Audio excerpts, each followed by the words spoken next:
But I had a nursery for 27 years, and then eventually I was forced to relocate, and so I thought, what would I really love to do? And I've always loved hostas, growing hostas, so I thought, here's an opportunity to specialise in hostas, so that's how we came to be here. Well, I worked at several nurseries before Sienna Hosta, and when the business was set up, got involved and just fell in love with hostas very quickly. Just the diversity of varieties and how you can have ones as small as a teaspoon and some as big as dinner plates, and that just really keeps your attention. I had a collection of hostas which I started back in the late 1980s and sort of kept on growing that collection, and I think we now have about 850 varieties on the nursery, of which we have 400 odd varieties on our website. So this is like our inner sanctum.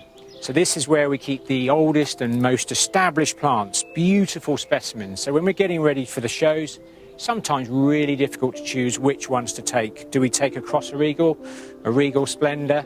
Too many to choose from sometimes. This is Hosta Sagae, one of the largest ones we have on the nursery. Sadly too large to take to Gardeners World Live. A plant I've had for 20 plus years. Just a beautiful plant. Huge, huge leaves and a really strong grower.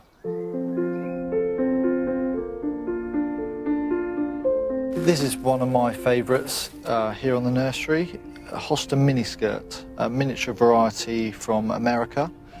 These plants are probably a year and a half old. This is one that I'd highly recommend. This magnificent variety is Hosta Designer Jeans, yellow leaves which really emphasise the red stems. Very popular variety for us. Then here we have Hosta Praying Hands, probably our most popular with such a unique leaf. Most Hosta collectors see it as a must-have. Then also in any Hosta collection you have to have a blue. They're stunning, the waxy leaves, just so deep and beautiful. We'll certainly be bringing all of these to Gardeners World Live.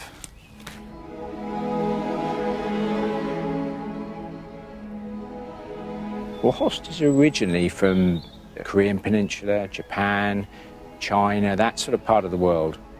And then they sort of slowly, with plant hunters, migrated to all over the world, really. Because they're very, very tolerant plants because they grow in all sorts of weather conditions.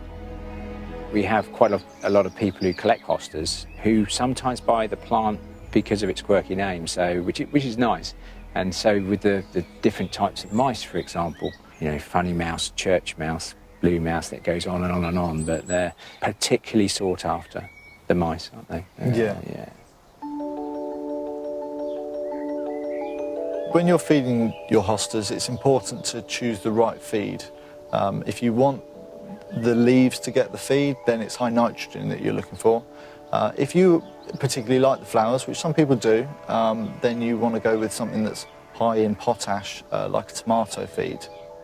Then it doesn't need to be too regular, but watch your plants and see what they're telling you. If they're not looking happy, then there's no harm in a bit of feed. With hostas, getting the drainage right is the #1 tip. If you can get that right, the growing medium is not as important. On the nursery we use a koi bark mix compost, which is peat-free and it's quite free draining, and it works well for our giants and our miniatures. Miniature varieties really don't like being over wet. It's the quickest way to kill them. If they dry out, you can usually get them back, but if they get too wet, that can be it.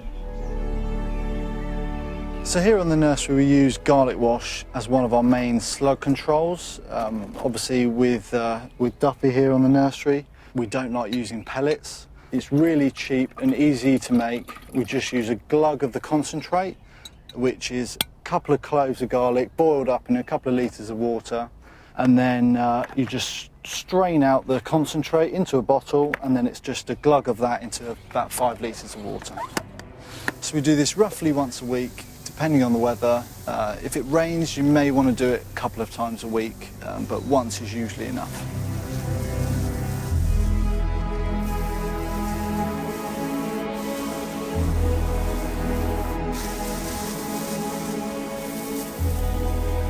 Hostas are extremely popular in America. They're the #1 perennial, have been for quite some time.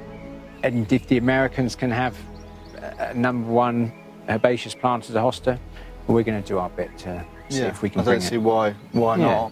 not. So we're going to push them up there for the UK. Exactly.